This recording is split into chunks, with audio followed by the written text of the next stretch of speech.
Good morning class. આજે આપણે એમસીક્યુમાં આગળ વધવાનું છે. લાસ્ટમાં કંઈક 109 હોમવર્કમાં આપ્યો હતો અને 110નું મેં એક્સપ્લેનેશન આપ્યું હતું, બરાબર. 111થી આપણે આગળ વધીએ. જુઓ, પૃથ્વી પર કોઈ સ્થાને તેના ચુંબકીય ક્ષેત્રનો સમક્ષિતિજ ઘટક તેના ઉર્ધ્વ ઘટક કરતાં 73.2% વધારે છે, તો આ સ્થાન પર એંગલ ઓફ ડીપ કેટલું થાય? 111 તમારે આ હોમવર્કમાં કરવાનું છે. હું હિન્ટ આપી દઉં છું. જો સમક્ષિતિજ ઘટક ઉર્ધ્વ ઘટક કરતાં વધારે છે, સમક્ષિતિજ ઘટકને આપણે એચ કહીએ છીએ અને ઉર્ધ્વ ઘટક ઝેડ છે. કેટલા ટકા વધારે છે? 73.2% વધારે છે. 73.2%. ટકામાંથી નોર્મલમાં ફેરવીએ તો 73.2 ભાગ્યા 100 એટલે 0.732 થાય. આટલો વધારે છે. આટલો વધારે એટલે તો ઝેડ ઓરિજિનલી 1 હોય, એમાં તમારે 3732 એડ કરવા પડે, એટલે એચ બરાબર શું મળ્યું? 1732 આ કિંમત છે. હવે તમારે શું કરવાનું? ઝેડ બાય એચ બરાબર તો તમને ખબર છે 10i થાય, તો ઝેડ બાય એચ એટલે અહીંથી મળી જશે 1.73 એટલે રૂટમાં 3 થશે, તો 10i તમને ગોતવો ઇઝી પડશે, તો એ થઈ જશે. 112 છે, એ હોમવર્કમાં છે. તમને બે સ્થળના એંગલ ઓફ ડીપ આપી દીધા છે, 30 ડિગ્રી અને 45 ડિગ્રી. તો બેના એંગલ ઓફ ડીપ આપી દીધા છે. એંગલ ઓફ ડીપ ખબર હોય તો તમને સમક્ષિતિજ ઘટકોનો ગુણોત્તર પૂછ્યો છે તો થઈ જાય ને તમારાથી, કેમ કે ડીપ એંગલ ખબર હોય તો બી એચ અથવા તો એચ કહીએ આપણે, તો એચ બરાબર બી કોસ i1 અને બી H2 બરાબર બી કોસ i2. એવી રીતે તમે સોલ્વ કરો તો બી કટ થઈ જશે અને ડીપ એંગલ ઉપરથી તમે સીધું હોરિઝોન્ટલ કમ્પોનન્ટ એના ફાઇન્ડ કરી શકશો. ઓકે, પછી કીધું છે 113 હું કરાવું છું. ચલો, 1.6 એમ્પિયર મીટર સ્ક્વેર ચુંબકીય ડાયપોલ મોમેન્ટ ધરાવતા નાના ગજિયા ચુંબકને મેગ્નેટિક મેરિડિયનમાં એવી રીતે મૂકેલો છે કે જેથી કેન્દ્રથી તેનો ઉત્તર ધ્રુવ ઉત્તર દિશામાં રહે. પહેલાં હું મને આટલું ડ્રો કરીને સમજાવું. એક નાનો ગજિયો ચુંબક છે, એને એવી રીતે ગોઠવો છે. જો 113માં એક નાનો ગજિયો ચુંબક લીધો આપણે, આ નોર્થ પોલ સાઉથ પોલ, આ એની એક્સિસ, આ એનું સેન્ટર. આ ટૂંકમાં ગજિયા ચુંબકને એવી રીતે ગોઠવો છે કે ગજિયા ચુંબકનો નોર્થ પોલ ઉત્તર દિશામાં રહીએ. તો અહીંયા ઉત્તર દિશા છે, જોજો સમજજો, ઉત્તર દિશા છે, ઉત્તર ધ્રુવ નથી, બરાબર. હવે આ ઉત્તર દિશા છે, તો પૃથ્વીની બોર્ડર આપણે અહીંયા વિચારીએ. આ માની લો કે પૃથ્વી છે, તો આ પૃથ્વીનો આખો ગોળો થયો, સમજ પડે. તો આ કયું ધ્રુવ થાય? ઓલમોસ્ટ આપણને ખબર છે કે ભાઈ ઉત્તર દિશા એ એક્ઝેક્ટ સાઉથ પોલ અહીંયા પૃથ્વીનો નથી હોતો, થોડો ક્રોસમાં આવે. પણ સરળતા માટે હું એમ કહું કે તો આ સાઉથ પોલ બને, અહીંયા ઉત્તર દિશા હોય તો આ સાઉથ હોય, આ સાઉથ હોય તો જ ગજિયો ચુંબકનો નોર્થ પોલ અહીંયા ગોઠવવાનો હોય. સેમ વસ્તુ અહીંયા પૃથ્વીનો કયો પોલ આવશે? નોર્થ પોલ, અને આ દક્ષિણ દિશા થશે. તો આ દક્ષિણ જે છે એ દિશા છે. પ્રશ્નમાં તમારે જોવું દર વખતે દિશા વર્ડ યુઝ કર્યો છે કે ધ્રુવ વર્ડ યુઝ કર્યો છે. જે વર્ડ યુઝ કર્યો એ પ્રમાણે તમારે ડાયાગ્રામ ડ્રો કરવો. અચ્છા, હવે આગળ શું કીધું છે? કીધું છે એવી રીતે કે ભાઈ આ વખતે તટસ્થ બિંદુ કેન્દ્રથી 20 સેન્ટીમીટર અંતર મળે છે. હવે ડાયપોલની અક્ષ ઉપર છે કે ડાયપોલની વિષુવરેખા ઉપર, એ તમારે નક્કી કરવાનું. તમને એટલું ખબર છે કે 20 સેન્ટીમીટરે કેન્દ્રથી 20 સેન્ટીમીટર અંતરે તટસ્થ બિંદુ મળે છે, તો આવા કિસ્સામાં સમક્ષિતિજ ઘટક કેટલો? ચલો, પહેલાં તો એ નક્કી કરવું પડે કે વિષુવરેખા ઉપર છે કે અક્ષ ઉપર છે. હું વિષુવરેખા ડ્રો કરી લઉં અને અક્ષે ડ્રો કરી લઉં. જો માની લો કે એક બિંદુ અહીંયા લઉં, અક્ષ ઉપર નેટ ફિલ્ડ 0 થાય છે કે નહીં? તો નોર્થ છે મેગ્નેટનો, આપણી પાસે જે મેગ્નેટ છે એના નોર્થ પોલનું મેગ્નેટિક ફિલ્ડ આ તરફ આવે, આને હું બી મેગ્નેટ કહું છું, ખબર પડી? અચ્છા, આ સાઉથ પોલ છે, તો સાઉથ પોલમાં મેગ્નેટિક ફિલ્ડ શું થતું હોય? નોર્થમાંથી નીકળે ને આમાં દાખલ થતું હોય. એટલે કે આનું મેગ્નેટિક ફિલ્ડ સાઉથમાં શું થશે? પરિસ્થિતિ શું નિર્માણ થશે? જો સમજો, આમાં મિસઅન્ડરસ્ટેન્ડિંગ ન થવી જોઈએ. આ જે મેગ્નેટ છે ને પૃથ્વીની સપાટી ઉપર પડેલો છે, સમજાણું? અને આ જે અક્ષ છે એ પૃથ્વીની સપાટીની અક્ષ છે. પૃથ્વીની અક્ષ ન સમજતા આને. તો એ સપાટી ઉપરથી નોર્થમાંથી મેગ્નેટિક ફિલ્ડ આવી રીતે જાય ને, એટલે એ મેગ્નેટિક ફિલ્ડ આ તરફ આવ્યું, પૃથ્વીનું મેગ્નેટિક ફિલ્ડ એ દિશામાં આવ્યું. બેયની દિશા સરખી છે એટલે અક્ષ ઉપર તટસ્થ બિંદુ મળે નહીં. તો ક્યાં મળે? તો કે તો આની વિષુવરેખા ડ્રો કરવી પડે.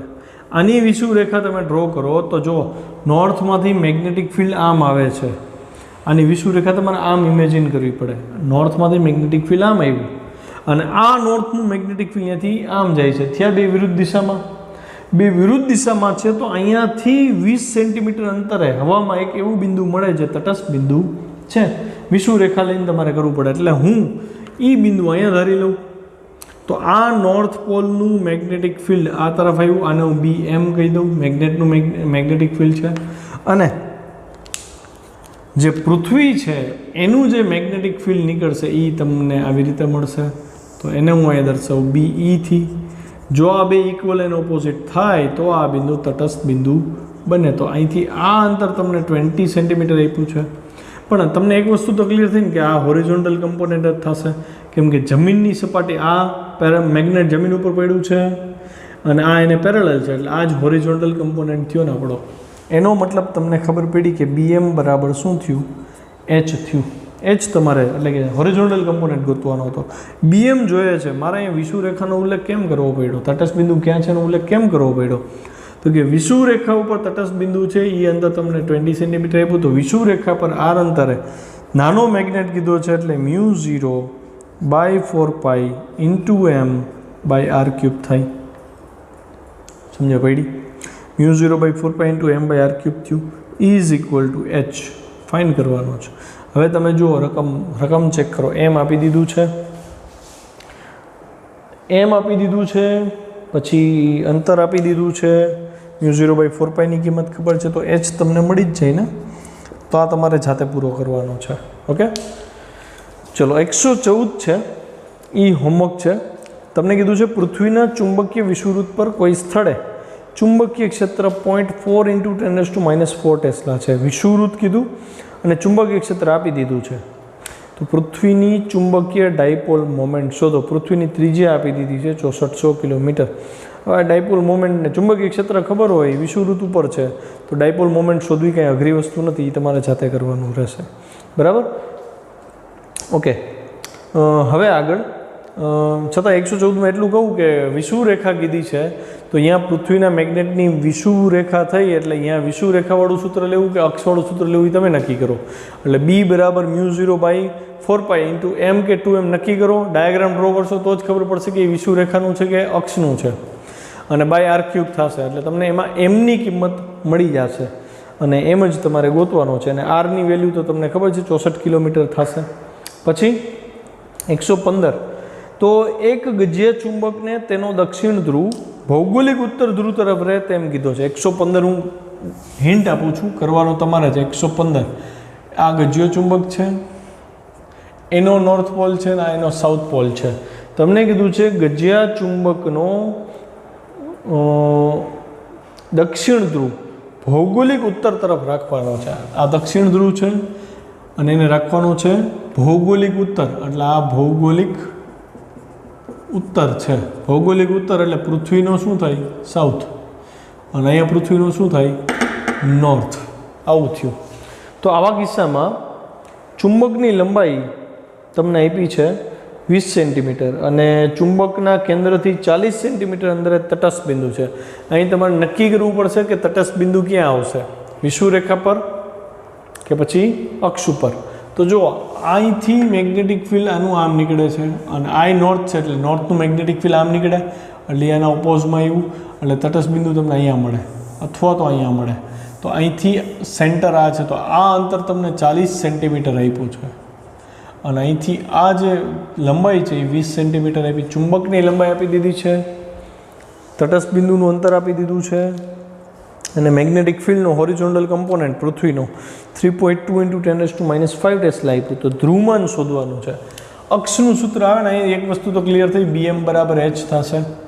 આ BM હતું, આ બાજુ H હતું, બે સરખા થાય. BM કેટલું થાય તો કે અક્ષ ઉપર ફોર્મ્યુલા μ0/4π × 2m/r³ બરાબર H. તમારે ગોતવાનું શું છે? ધ્રુવમાન. તો m એટલે ડાયપોલ મોમેન્ટ મળી જશે. અહીંયા m શું થાય એ ગોતી લ્યો. r કેટલો થશે તો કે અહીંથી આ અંતર 40 સેન્ટીમીટર છે. m મળી જશે. પછી m બરાબર તમને ખબર છે 2L/m થાય. એમાં 2L તમને આપી દીધો છે આખો 20 સેન્ટીમીટર. ઘણા 2Lમાં એલની બદલે 20 લખે એટલે 20 ગુણ્યા 2 40 થઈ જાય, એવું ન કરતા, કેમ કે કુલ લંબાઈ જ તમને 20 સેન્ટીમીટર આપી દીધી છે ચુંબકની, એટલે 2Lની વેલ્યુ જ 20 થશે. 20 છે એમ તમે ગોતી લીધો હશે, એમ ભાગ્યા આ 20ને મીટરમાં ફેરવીને QM મળી જશે, બરાબર. છતાંય ન થાય તો મને કહેજો. 116 હું કરાવું છું. તમને કીધું છે 1 સેન્ટીમીટર લંબાઈ ધરાવતા બે ટૂંકા ગજિયા ચુંબકની ચુંબકીય ચાકમાત્રા અનુક્રમે 1.2 એમ્પિયર મીટર સ્ક્વેર અને 1.0 એમ્પિયર મીટર સ્ક્વેર છે. તેમને સમક્ષિતિજ ટેબલ પર સમાંતર એવી રીતે રાખવામાં આવ્યા છે કે જેથી તેમના ઉત્તર ધ્રુવ દક્ષિણ દિશામાં રહીએ. જો બે મેગ્નેટ છે 116માં એક મેગ્નેટ, પછી આ બીજો મેગ્નેટ, બરાબર. આની ડાયપોલ મોમેન્ટ M1 બરાબર 1.2 એમ્પિયર મીટર સ્ક્વેર છે, આની ડાયપોલ મોમેન્ટ M2 બરાબર 1.0 એમ્પિયર મીટર સ્ક્વેર છે. અને એવી રીતે રેખા છે કે બેયની વિષુવરેખા સંપાત થાય છે, બેયના નોર્થ પોલ, બંને મેગ્નેટના નોર્થ પોલ દક્ષિણ દિશામાં રાખ્યા છે, એટલે અહીંયા દક્ષિણ દિશા છે. તો આ દક્ષિણ દિશા છે, પૃથ્વીનો અહીંયા નોર્થ પોલ આવશે, આ દક્ષિણ એટલે આ નોર્થ થાય, તો પૃથ્વીનો અહીંયા સાઉથ થાય. તો નોર્થ ટુ સાઉથ પૃથ્વીનું આ સપાટી ઉપર ટેબલ હંમેશા પૃથ્વીની સપાટી ઉપર હોય, એટલે આ ડાયાગ્રામનો મતલબ એવો જ કરવાનો કે આપણે જમીન ઉપર આ એક્સપેરિમેન્ટ કરી છે, એટલે જમીન ઉપર નોર્થમાંથી સાઉથમાં મેગ્નેટિક ફિલ્ડ જાય, એટલે આ પૃથ્વીનું મેગ્નેટિક ફિલ્ડ થયું, electric field of earth. A horizontal component થશે, એટલે આને હું H કહી દઈશ. પછી તમને આગળ ક્વેશ્ચન એમ કીધો છે 116માં કે તો બે મેગ્નેટ વચ્ચેનું જે અંતર છે, એટલે કે અહીંથી જે આ અંતર છે એ 20 સેન્ટીમીટર છે, તો એના મધ્ય બિંદુએ અહીંયા નેટ મેગ્નેટિક ફિલ્ડ ફાઇન્ડ કરો. નેટ મેગ્નેટિક ફિલ્ડ એટલે કયા? તો કે એક તો પૃથ્વીનું ચુંબકીય ક્ષેત્ર છે, હું એને સદિશ સ્વરૂપે દર્શાવું, આ H છે. પછી આનું મેગ્નેટિક ફિલ્ડ જોવો જોઈએ શું થાય, આ દિશામાં જાય છે, તો B1 કહી દઉં. I નોર્થ પોલ છે, તો એનું મેગ્નેટિક ફિલ્ડ આમ જશે, તો એને B2 કહી દઉં. તો આ બિંદુ ધારો કે અહીંયા મારે નેટ મેગ્નેટિક ફિલ્ડ જોઈ છે, તો એ B નેટ બરાબર શું થશે? હું એવું લખી શકું B1 plus B2 plus H.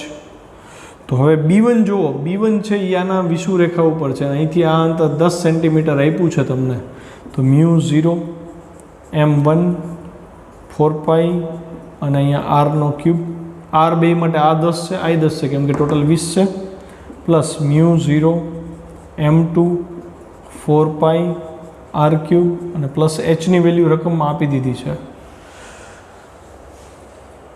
તો આ તમારે મને પૂરો કરીને વોટ્સએપ કરવાનો છે, કેમ કે હવે આમાં કંઈ કરવાનું રહ્યું નહીં, ગણતરીના સ્ટેપ જ માંડવાના જ. μ0 બાય 4π R ક્યુબ છે ને એ કોમન નીકળી જશે, M1 પ્લસ M2 ડાયરેક્ટ થઈ જાય 1.2 પ્લસ 1 2.2 અને Hની વેલ્યુ આપી 3.2 × 10⁻⁵. કિંમત મૂકો અને જવાબ શું આવે છે મને મોકલી દો. ઓકે, આગળ 119મો હોમવર્કમાં છે, હિન્ટ આપી દઉં છું. જો તમને 0.15 meter into 0.02 meter into 0.01 meter પરિમાણવાળું એક ચુંબક આપ્યું, મતલબ ચુંબકની લંબાઈ, પહોળાઈ, ઊંચાઈ ત્રણેય આપી દીધી છે અને ચાક માત્રા આપી દીધી છે 1.2 એમ્પિયર મીટર સ્ક્વેર. તો તમને એની મેગ્નેટાઇઝેશનની તીવ્રતા શોધવાની છે. છોકરાઓ, મેગ્નેટાઇઝેશન એટલે કુલ ચાક માત્રા છેદમાં કદ થાય, તો કદ તમારે ગોતી લેવાનું છે. ચાક માત્રા આપી દીધી છે, મેગ્નેટાઇઝેશન હોમવર્કમાં. પછી 120માં હું કરાવું છું. એક મેગ્નેટની કોર્સિવિટી આપી છે 3 × 10⁻³ તમારે એને ડીમેગ્નેટાઇઝ કરવો છે, તો 10 સેન્ટીમીટર લાંબા અને 50 આંટાવાળા એક સોલેનોઇડમાં મૂક્યો છે. તો સોલેનોઇડમાંથી કેટલો પ્રવાહ પસાર કરશો કે જેથી કરીને એમાં કોર્સિવિટી 3 × 10⁻³ મળે? તો આ હું કરાવું છું 120. કોર્સિવિટી આપી દીધી છે, કોર્સિવિટી 3 × 10⁻³ અને એકમ આપ્યો છે એમ્પિયર મીટર ઇન્વર્સ. યાદ આવે આ કોનો એકમ છે? Ampere metre inverse. આ એકમ છે મેગ્નેટાઇઝેશનનો અથવા તો ચુંબકીય તીવ્રતા Hનો. M અને H બેયના એકમ સરખા થાય, તો આને તમે M કહેશો કે H કહેશો કોર્સિવિટીને? તો એના માટે તમારે B વર્સિસ Hના ગ્રાફમાં જવું પડે. ઘણાઈને આ ગ્રાફ હજી નથી આવડતો, તો એ તૈયાર કરી લેજો. અહીંયા આપણે H લઈ છીએ, આ B લઈ છીએ, ગ્રાફ આપણને કંઈક આવો મળ્યો હતો. તો અહીંયા જે મૂલ્ય મળતું હતું ને, આ મૂલ્ય, આને આપણે કોર્સિવિટી કહી છે. અહીંથી આ મૂલ્ય કોર્સિવિટી કહેવાય. કોર્સિવિટી એટલે શું? તો કે જ્યારે મેગ્નેટાઇઝેશન 0 થાય, પ્રવાહ વહેવા છતાંય એ જે પ્રવાહનું મૂલ્ય છે એ જ આપણું કોર્સિવિટી છે. ખ્યાલ આવ્યો? તો એનો મતલબ અહીંયા કોર્સિવિટી મળી આપણને 3 × 10⁻³ મતલબ અહીંયા જ કંઈક એવો પ્રવાહ વહેતો હશે આઈ કે જેથી કરીને કોર્સિવિટી રચાણી. તો આ પ્રવાહ શેમાંથી વહે છે? સોલેનોઇડમાંથી. તમને એ કન્ફ્યુઝ કરવા માટે જ સોલેનોઇડની લંબાઈ અને આટાની સંખ્યા વગેરે વગેરે કંઈક આપ્યું છે, પણ એની સામું જોવાનું નથી. તમને ખબર છે કે આ એચ છે. અહીંયા જે કોર્સિવિટીની વેલ્યુ મળે છે બીજું કાંઈ નહીં, એચની કિંમત છે. ઇન શોર્ટ કોર્સિવિટીનો સિમ્બોલ જ તમારો એચ થશે. એટલે કે એચની એવી કિંમત 3 × 10⁻³ મળે છે કે જ્યારે અહીંયા કંઈક પ્રવાહ આઈ વહેતો હોય. મતલબ આઈની એવી કિંમત માટે એચ તમને એવો મળ્યો કે એને તમે કોર્સિવિટી કહો છો. એટલે કે મેગ્નેટાઇઝેશન 0 થાય છે, એટલે કે ડીમેગ્નેટાઇઝ થઈ ગયો. આ બિંદુ જ આપણું ડીમેગ્નેટાઇઝેશન પોઈન્ટ હતું. અહીંયા 100% ડીમેગ્નેટાઇઝ ઓબ્જેક્ટ છે, એમાં કોઈ મેગ્નેટિક ફિલ્ડ રહેતું નથી. તો પહેલી નજરે બધા આવું સોલ્વ કરવા માંડ્યા હોય, B = μ0 NI, મેગ્નેટાઇઝેશન 0 થઈ જાય એટલે આપણને એમ થાય કે મેગ્નેટિક ફિલ્ડ 0 થશે, તો I 0 થઈ જાય ને, પણ એવું છે નહીં. તો ક્વેશ્ચન બહુ સમજીને પૂછ્યો છે એ લોકોએ કે જ્યારે પદાર્થ ડીમેગ્નેટાઇઝ થાય છે ત્યારે પ્રવાહ તો વહે જ છે. અહીંથી આટલું H જેટલું એની કોર્સિવિટી કહેવાની. તો કે H બરાબર શું છે? તો કે H બરાબર NI છે. જોવો જોઈએ H 0 છે નથી, H 0 નથી તો પ્રવાહ 0 થાય ન થાય. હવે H તમને આપી દીધો છે, H એ જ કોર્સિવિટી છે એટલે અહીંયા 3 × 10⁻³ N એટલે કુલ લંબાઈ, કુલ આંટા છેદમાં કુલ લંબાઈ ઇન્ટુ I. તો હવે તમે વિચારો સોલેનોઇડના 50 આંટા અને 10 સેન્ટીમીટર લંબાઈ છે. તો અહીંયા તમે શું કરશો? 50 અને 10 સેન્ટીમીટર એટલે 0.1 અને ઇન્ટુ I અને આ 3 × 10⁻³ તો I = શું થશે? આ 500 છે એટલે અહીંયા 3000/500 થયું. 6 એમ્પિયર જવાબ. 120માં એ લોકોનો જવાબ ખોટો છે. 0.6 એમ્પિયર નથી આવતો, જવાબ આવે છે 6 એમ્પિયર જ આવે છે. જો કોર્સિવિટી 3 × 10⁻³ હોય તો બરાબર. અને જો કોર્સિવિટી ઘણાની બુકમાં 3 × 10⁻³ હોય તો જવાબ આવશે 0.06. આપણે તો જે કિંમત આપી છે આપણે એને અનુસંધાને દાખલો ગણી અને જે જવાબ આવે એ આપણે લખી નાખવાનું. ઓકે, ચલો હવે નેક્સ્ટ MCQ છે 121. તો 121માં કહે છે કે 1600 એમ્પિયર મીટર ઇન્વર્સ ચુંબકીય તીવ્રતાવાળા, ચુંબકીય તીવ્રતા આપી છે 121માં, H આપ્યો છે 1600 એમ્પિયર મીટર ઇન્વર્સ ચુંબકીય તીવ્રતા છે, ચુંબકીય ક્ષેત્ર ન સમજવું, અને 0.2 સેન્ટીમીટર સ્ક્વેરનું આડછેદનું ક્ષેત્રફળ છે. એટલે આડછેદ આપી દીધો છે A = 0.2 સેન્ટીમીટર સ્ક્વેર. મીટર કરવો હોય તો 0.2 × 10⁻⁴ મીટર સ્ક્વેર આડછેદ આપ્યો છે. અને તમને કીધું છે કે ભાઈ આ આડછેદવાળો જે લોખંડનો સળિયો છે એ લંબાઈને સમાંતર આ ચુંબકીય તીવ્રતા લાગુ પાડી છે. મતલબ જે ચુંબકીય તીવ્રતા લાગુ પાડવામાં આવી એ સળિયાની લંબાઈને સમાંતર છે. મતલબ કે સળિયો આમ હોય તો ચુંબકીય તીવ્રતા એને પેરેલલ લીધી છે, આવો એનો મતલબ છે. જો સળિયા સાથે સંકળાયેલું ફ્લક્સ આપી દીધું છે phi = 2.4 × 10⁻⁵ વેબર છે. તો 2.4 × 10⁻⁵ વેબરનું ફ્લક્સ આપી દીધું છે અને તમને કીધું છે તો સળિયાની સસેપ્ટિબિલિટી કાઈ શોધવાનું છે. કાઈ કેટલું સસેપ્ટિબિલિટી શોધવાની. શું કરશો? ચલો કાઈનું કાંઈ રિલેશન યાદ આવે છે? પહેલાં તો મને ફાઈ અને એ ઉપરથી મેગ્નેટિક ફિલ્ડ મળી જાય. હું મેગ્નેટિક ફિલ્ડ ગોતી લઉં. આપણને ખબર છે ફ્લક્સ = B × A. તો B = શું આવે? phi/A. તો phi છે તમારી પાસે 2.4 10⁻⁵ એરિયા છે 0.2 × 10⁻⁴. તો 24/2 સીધું 12 × 10⁻⁴ એટલે 1.2 ટેસ્લા મેગ્નેટિક ફિલ્ડ મળી ગયું. B છે તમારી પાસે, H છે તમારી પાસે. તો હવે તમારે જોઈએ છે કાઈ. શું કરશો કે જેથી કરીને કાઈ મળે? Hનો અને Bનો કંઈક સંબંધ હતો યાદ આવે તો H = B/μ0 - M આવું હતું, યાદ છે?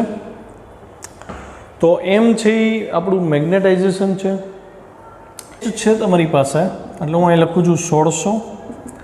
બીની વેલ્યુ તમને મળી 1.2.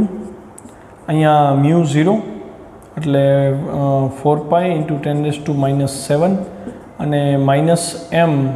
તો તો તમારે એમ જોઈએ છે, તો હું એમ કેવી રીતે મેળવીશ? તો એમ બરાબર અહીં શું થશે? 1600 માઇનસ 1.2 ડિવાઈડ બાય 4 ઇન્ટુ 10⁻⁷ છે ને, એને ઉપર લઈ લઉં એટલે 10⁻⁷ થશે. તો હવે તો ફાવશે ને? એમ તમારે શોધવાનો છે, એમ શોધી લેવાનો કેલ્ક્યુલેટરથી. 1.2 ઇન્ટુ 10⁻⁷ એટલે એમ સમજો ને, વધારે સરળ કરી દઉં તો 1600 માઇનસ 1.2 છે એટલે 12000000 ડિવાઈડ બાય 4 થશે.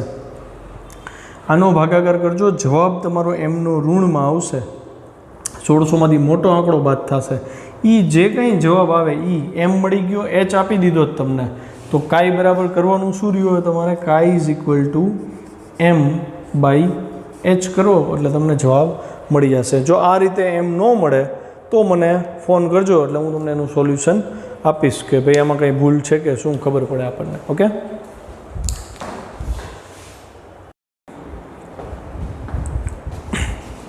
ઓકે.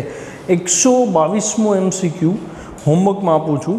પેરામેગ્નેટિક પદાર્થની -73°C તાપમાને સસેપ્ટિબિલિટી આપી દીધી છે 6 × 10⁻³ તો તમને કીધું છે કે -173°C તાપમાને સસેપ્ટિબિલિટી કેટલી થાય? પેરામેગ્નેટિક પદાર્થના તાપમાનને સંબંધ શું? ક્યુરીનો નિયમ આવે. તમને ખબર છે કાઈ ચલે છે 1/T.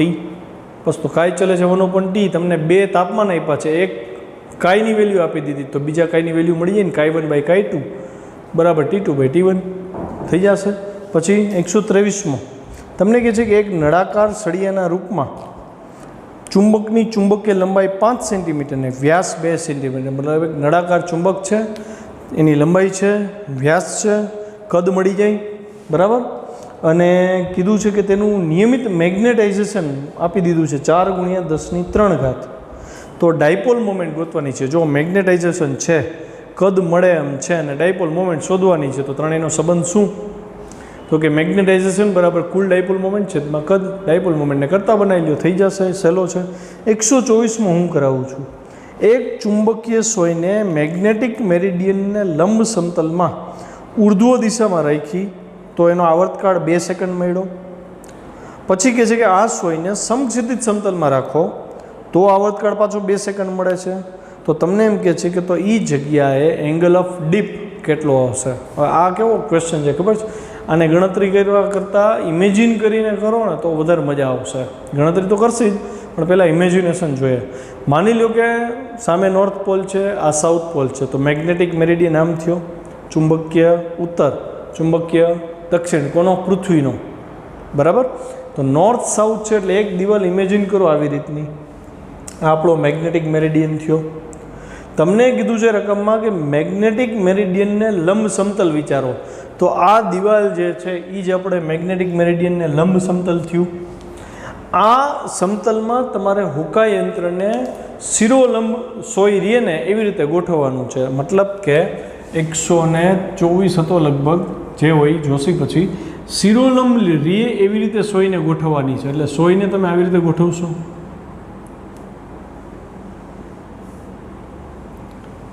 ખ્યાલ આવ્યો? ત્યારે હવે જોજો ધ્યાનથી, ત્યારે તમે આને માની લો કે આ જગ્યાએ અત્યારે આ સમતલમાં રીએ છે, ત્યારે અહીંયા જે મેગ્નેટિક ફિલ્ડ અસર કરશે એને, એ કયું મેગ્નેટિક ફિલ્ડ અસર કરશે?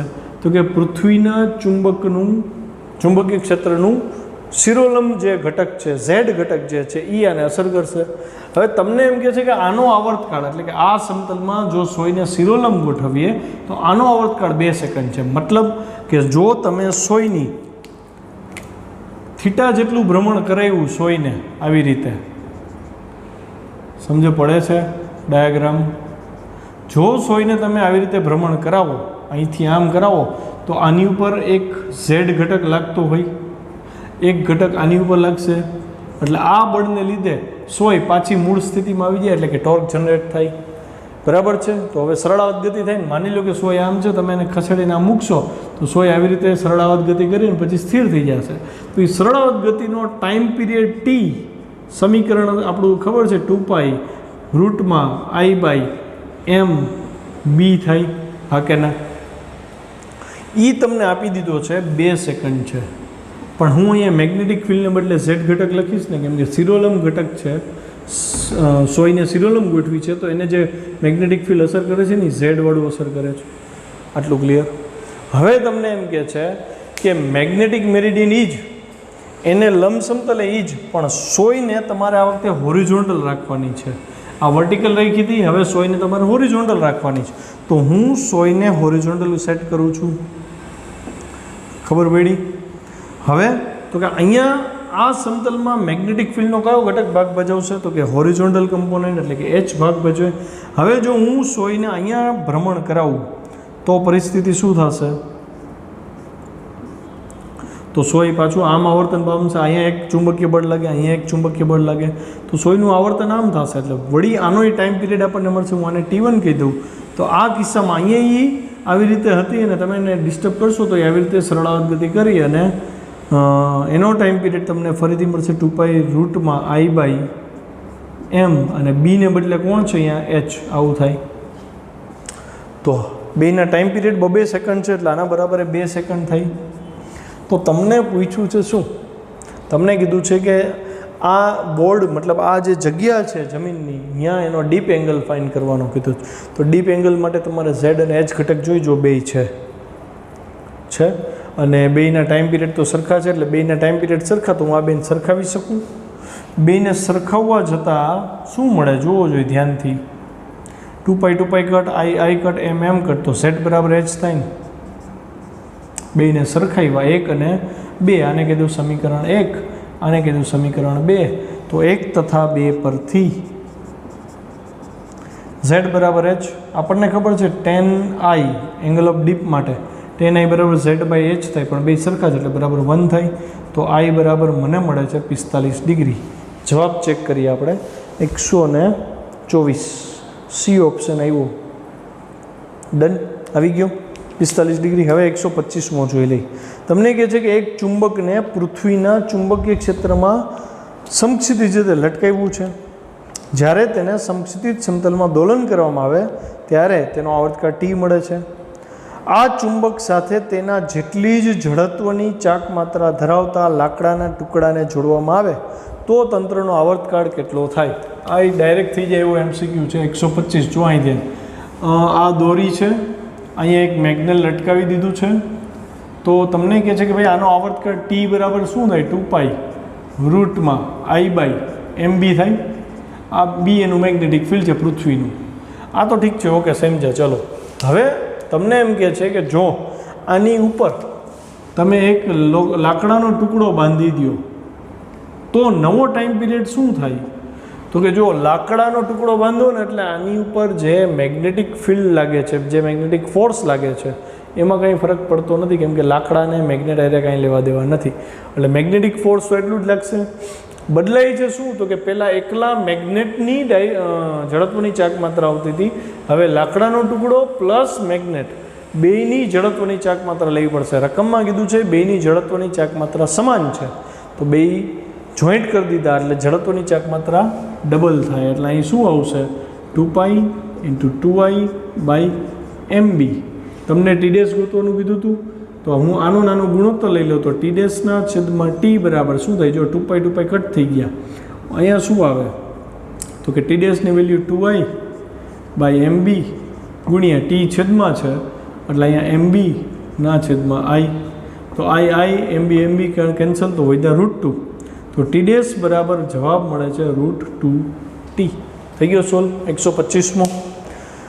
પછી 126મો છે. એમાંય જો 5/11 આપ્યું છે સેન્ટીમીટરમાં.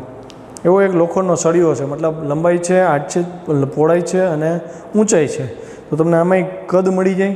ચાક માત્રા આપી દીધી છે 1.8 × 10⁻³ ડાયપોલ મોમેન્ટ આપી દીધી, કદ આપી દીધું, લોખંડની ઘનતા આપી છે ρ, અને પરમાણુ ભાર આપ્યો છે 56, અને એવોગેડ્રો આંક આપી દીધો છે 6.02 × 10⁻23. તો સંતૃપ્ત મેગ્નેટાઇઝેશનની સ્થિતિમાં લોખંડની ચુંબકીય ચાક માત્રા શોધો. જો સંતૃપ્ત મેગ્નેટાઇઝેશન એટલે શું? 100% લોખંડનો ટુકડો મેગ્નેટાઇઝ થઈ ગયો એવું. ઓકે, પરમાણુની ચુંબકીય ચાક માત્રા, એક પરમાણુની ચુંબકીય ચાક માત્રા આપી દીધી છે. હવે તમને પરમાણુ ક્રમાંક ખબર હોય, એવોગેડ્રો ખબર છે અને ઘનફળ આપી દીધું છે ને ઘનતા આપી દીધી. તો સૌથી પહેલું સ્ટેપ 126માં હિન્ટ આપતો જાઉં છું, કરતા જાઉં. વોલ્યુમ અને ઘનતા ઉપરથી દળ શોધી લ્યો. પહેલું સ્ટેપ થયું. હવે દળ મળી ગયું, એવોગેડ્રો નંબર અને પરમાણુ ક્રમાંક ખબર છે, તો દળ ઉપરથી તમને અણુઓની સંખ્યા મળી જશે, મતલબ ડાયપોલ કેટલા છે એ મળી જશે. ડાયપોલ શોધી લ્યો, ડાયપોલની સંખ્યા n મળી ગઈ. હવે એક પરમાણુની ડાયપોલ મોમેન્ટ ખબર છે, તો n પરમાણુની ડાયપોલ મોમેન્ટ કેટલી, એટલે કુલ ડાયપોલ મોમેન્ટ તમને મળી જશે. અને અહીંયા આપણો ક્વેશ્ચન પૂરો થઈ જશે. 127મો MCQ છે. બે સમાન ચુંબકીય મોમેન્ટવાળા બે ગજિયા ચુંબકને એકબીજા પર એવી રીતે મૂક્યા છે કે જેથી એમના કેન્દ્ર એકબીજા પર સંપાત થાય અને એમની અક્ષ એકબીજાને લંબ છે, એટલે કે બે મેગ્નેટને લંબરૂપે રાખ્યા. આ સંયોજનને પૃથ્વીના કોઈ પણ સ્થળે મૂકવામાં આવે તો આવર્તકાળ એનો T છે. તમને કીધું છે કે એ સ્થળે એનો વ્યક્તિગતનો આવર્તકાળ કેટલો. તો જો પહેલાં ડાયાગ્રામ સમજીએ. બે મેગ્નેટ પરસ્પર લંબ એવી રીતે જેથી એના કેન્દ્ર સંપાત થાય, બેની ડાયપોલ મોમેન્ટ સમાન છે. તો આવો એક ડાયાગ્રામ આગળના MCQ ક્યાંક આવી ગયો છે. જ્યારે આવું આપ્યું હોય ને ત્યારે નેટ ડાયપોલ મોમેન્ટ ગોતી લેવાય બેની. આ S2N છે, આની ડાયપોલ મોમેન્ટ M, આની ડાયપોલ મોમેન્ટ M. રકમમાં બેની ડાયપોલ મોમેન્ટ સેમ કીધી છે. તો આને સમતુલ્ય મેગ્નેટ જો હું ડ્રો કરું તો એ બેની નેટ ડાયપોલ મોમેન્ટ આપણને આમ મળે. આ નેટ ડાયપોલ મોમેન્ટ થઈ કેટલી થઈ? √2m થઈ. પાયથાગોરસ થિયરમથી m² + m² પરસ્પર લંબ છે, સદિશ સરવાળો કર્યો તો નેટ મેગ્નેટ જે આપણને મળ્યું એ આપણને આમ મળ્યું. તમને નેટ મેગ્નેટનો ટાઈમ પીરિયડ આપી દીધો છે T. તો નેટ મેગ્નેટના ટાઈમ પીરિયડને હું શું કહી શકું? તો કે નેટ મેગ્નેટનો ટાઈમ પીરિયડ T = 2π. નેટ મેગ્નેટની મોમેન્ટ ઓફ ઇનર્શિયા બેના ટોટલ જેટલી થાય એટલે 2i છેદમાં એની ડાયપોલ મોમેન્ટ છે m. એમની બદલે આપણે અહીં લખવું પડે √2m, કેમ કે એની ડાયપોલ મોમેન્ટ √2m છે, ઇન્ટુ મેગ્નેટિક ફિલ્ડની હાજરીથી b. આ થયો સમતુલ્ય ચુંબકનો આવર્તકાળ. હવે વાત આવે વ્યક્તિગત ચુંબકની. તો વ્યક્તિગત ચુંબક માટે શું થશે? તો કે વ્યક્તિગત ચુંબક માટે T' કહી દઉં તો એ થશે 2π, I એક જ અને MB. તો T' તમારે ગોતવું છે તો હું T' છેદમાં T લઉં, આના છેદમાં આ 2π cancel, I cancel, MB cancel. વધે શું? તો ઉપર તો કાંઈ નહીં વધે એટલે 1 અને છેદમાં વધ્યું 2/√2 અને એનું વર્ગમૂળ, એટલે અહીંયા વધ્યું 1/√2 અને એનું પાછું વર્ગમૂળ, એટલે T' = 2 પાવર -1/4. બે વાર વર્ગમૂળ છે ને, છેદમાં હતું એટલે માઇનસ અને છેદનો T અહીંયા આવી ગયો. તો આપણા 127નો જવાબ C. ઓકે. પછી આવે છે 128. 128માં કીધું છે ડાયામેગ્નેટિક પદાર્થ માટે સસેપ્ટિબિલિટી વિરુદ્ધ તાપમાનનો આલેખ મેળવો. 128માં સસેપ્ટિબિલિટી માટે તાપમાન વિરુદ્ધ ડાયામેગ્નેટિક માટે સસેપ્ટિબિલિટી વિરુદ્ધ તાપમાનનો આલેખ મેળવવાનો છે. કાઈ વર્સિસ ટીનો આલેખ. પહેલાં તો ડાયામેગ્નેટિક માટે કાઈ કેવો હોય? નેગેટિવ. બીજું આપણે બી થિયરી આવી ગઈ હતી કે ડાયામેગ્નેટિક પદાર્થને તાપમાન એરે કાંઈ લેવા દેવા નથી. તો એનો મતલબ કાઈની વેલ્યુ તાપમાનથી સ્વતંત્ર થઈ ગઈ. તો ગ્રાફમાં તાપમાનના ફેરફાર સાથે કાઈમાં કોઈ ફરક નહીં આવે, એટલે કાઈનો ગ્રાફ સુરેખ આવશે. સુરેખવાળા બે ઓપ્શન છે, C અને D. એમાં C ઓપ્શનમાં જો કાઈની વેલ્યુ ધન છે તો ઋણ વેલ્યુ માટે કાઈ ક્યાં આવે? તો કે અહીંયા આવશે, આવું થશે. તો આ એનો ફાઇનલ આન્સર થયો, આન્સર D. પછી 129મો MCQ. 129મો MCQ કીધું છે પેરામેગ્નેટિક પદાર્થ માટે મેગ્નેટાઇઝેશન M વર્સિસ મેગ્નેટાઇઝિંગ ક્ષેત્ર H નો આલેખ દોરો. જો M વર્સિસ H નો આલેખ દોરવાનો કીધો છે. હું પહેલાં ડ્રો કરી નાખું, પછી આપણે ઓપ્શન જોઈ. M અને H નો પેરામેગ્નેટિક પદાર્થ માટે સંબંધ શું આપણને ખબર છે? M ચલે છે, H આપણે ભણ્યા હતા. તો M બરાબર કાઈ H લીધું હતું, યાદ છે? કાઈ સસેપ્ટેબિલિટી છે. પેરામેગ્નેટિક પદાર્થ માટે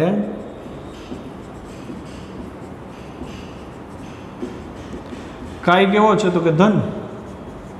તો અહીંયા હું પ્લસ કોઈ અચળાંક મૂકી દઉં કોઈ પણ, તો આ તો વાય બરાબર mx પ્લસ સી વાળું રેખાનું સમીકરણ થયું ને, ટૂંકમાં સુરેખ સમીકરણ થયું ને, તો આનો ગ્રાફ સુરેખા આવશે. થઈ ગયું પૂરું. આ એમ વર્સિસ એચ.